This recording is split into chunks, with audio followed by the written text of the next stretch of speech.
ఏమండోయ్, శ్రావణ మాసం వెళ్ళిపోయింది కదా, అందరిలో పచ్చి కొబ్బరి చిప్పలు ఉంటాయి.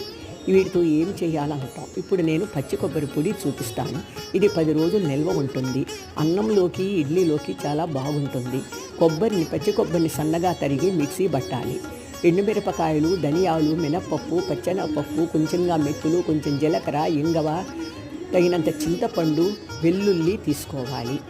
బాణలు పెట్టి కొంచెం ఒక స్పూను నూనె వేసి దానిని బాగా వేయించాలి.